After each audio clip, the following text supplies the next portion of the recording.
Do you wish that all things wealth and finance were much easier to understand and not presented by a bunch of beige cardigan-wearing geeks?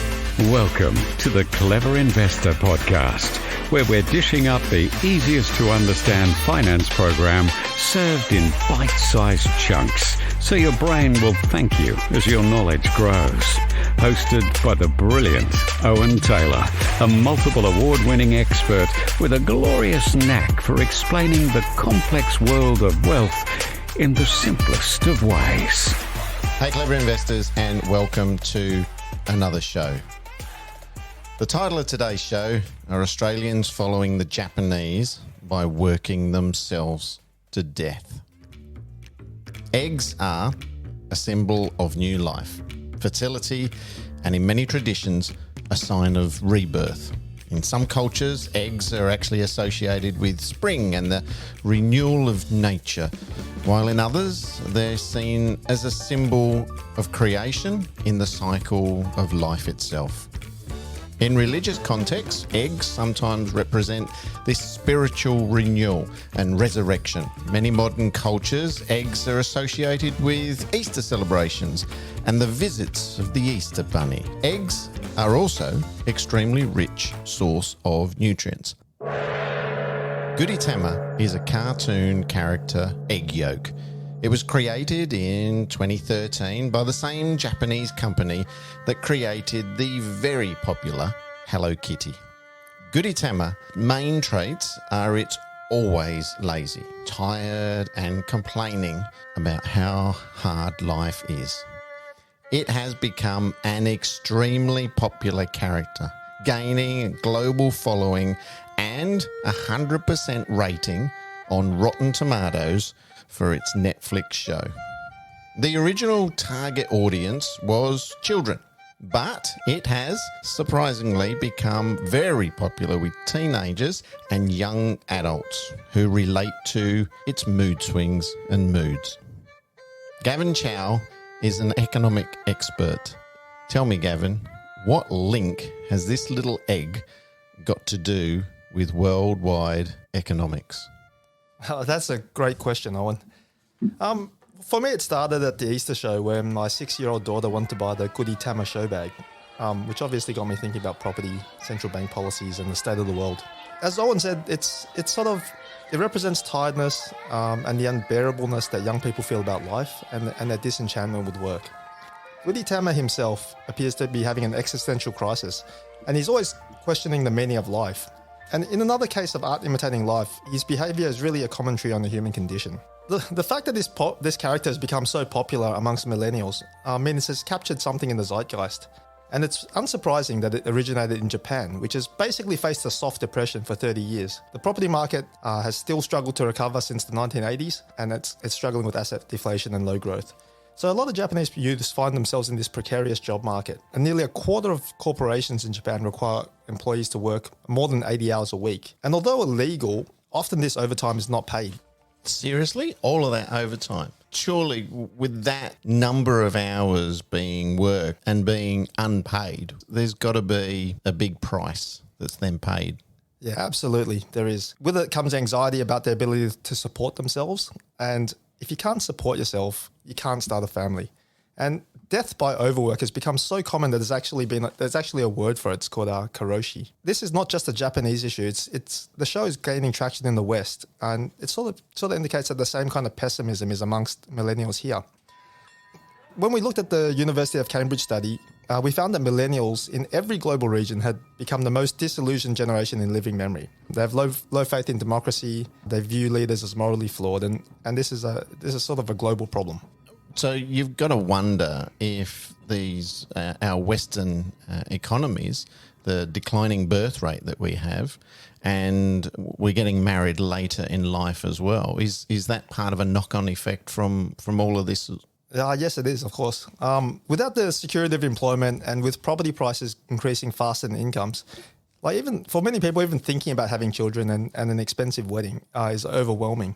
So it's clear that people know that something is wrong. They subconsciously feel it and their actions show it, but they just can't figure out what it is. And these people are getting left behind by the system, but they can't figure out why. If they can't figure out why, where can we start to get some answers around why this is happening?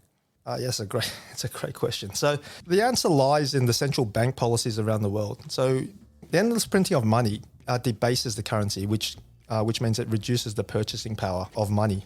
And we don't really see this. But if we were to compare the strength of the Australian dollar with other currency, everything looks good. Like it looks like pretty well staying in line with other currencies. But the truth is that all currencies are falling in purchasing power. So understanding that fiat currencies are all basically sinking ships in the race to the bottom is really the key to understanding the problem. And it sort of explains why people who have good jobs, they work hard, they do the right things, like they live below their means, save money, and do the things that everyone said they should do to get ahead. They can't get ahead. And asset prices and the cost of living keep moving further and further from their reach. So if we were to measure average incomes against assets, we'd find that we can buy fewer stocks and fewer properties than at any time since the 1960s. And while our incomes might be rising in nominal terms, as in like the number goes up, it's failing to keep up with the rate of monetary debasement. One way to look at it would be to flip the equation and divide asset prices by money supply. And if we do that, you find that asset prices really haven't grown at all. And the price increases that we see are really just a reflection of the reduced purchasing power of the AUD, of the Australian dollar. So the only two assets that have effectively bucked that trend over time has been tech stocks, which increased due to Metcalfe's law. And Metcalfe's law states that the financial value of a network is proportional to the square of the number of connected users. So the easiest way to think about this would be like a telephone network, where the more people that have a telephone, it doesn't increase linearly, it increases exponentially. And also property, that's the other asset that's bucked that trend, but that's primarily due to leverage. The net result of this is there's a widened wealth divide between asset owners and non-asset owners. Non-asset owners, overwhelmingly tend to be young adults, and it's unsurprising that millennials feel disenfranchised. And the insidious negative effect of currency debasement on society isn't a new effect, and it's really only accelerated since the GFC in 2008. It's effectively monetized housing into an asset class because hard assets are a good hedge against money printing. This is something that the wealthy know, and it's probably why sovereigns like the Royal Family of England have chosen to store the vast majority of their family wealth in land over the last 800 or 900 years. It's very interesting, sort of bringing the royal family, and I suppose that also a very interesting movie for people to watch would be The Founder, about the guy that's credited with actually starting McDonald's, because he realised that the way to build his own wealth and the security of the business was actually to go not sell burgers, but it was actually around the property. So tell me, is there a way to break out of this cycle then? There is. And for ordinary people like us, the only way to break out of this cycle is to buy assets. We are forced to play this game because of the way money is debased. And there's no real other option for us if we don't want to work like idiots, only to find ourselves going backwards. This is a very heavy subject, yeah. And I can see it's brilliant information that you've given us on this, and I can see that I'd recommend that people probably listen to the show a second time, but I don't want to leave them in despair. I don't want them feeling like an egg here. Can you give us some positive news to finish up on this? There is some positive news. The good thing is right now, when it comes to timing, the property market has carved out a bottom. It looked like it bottomed in September last year, and prices are already beginning to creep upwards. So this is a perfect time to enter the property market. And there are a few other factors that we can look at. There's things like the Chinese liquidity conditions, which lead global liquidity conditions by about 7 months. They bottomed last year as well, mid last year. So, a lot of things are looking good, and the prices reflect that. So, with the right property and the right information and education around it, now is definitely the time to look at growing your wealth by investing in property, whether it's your home or whether it's actually an investment. Yeah, absolutely. That'll be the way to go. Gavin, thank you for coming in and sharing some of your knowledge base here. If anybody's got any questions, please send us an email here at the Clever Investor Podcast. The links are in the show profile. And I'll see everybody again for the Clever Investor Podcast. You have been listening to the Clever Investor Podcast, proudly sponsored this week by Blue Wealth Property. Are you ready to start a new investment journey? Get in touch with the industry leaders, Blue Wealth Property. Blue Wealth have a proven track record in using research to identify growth markets.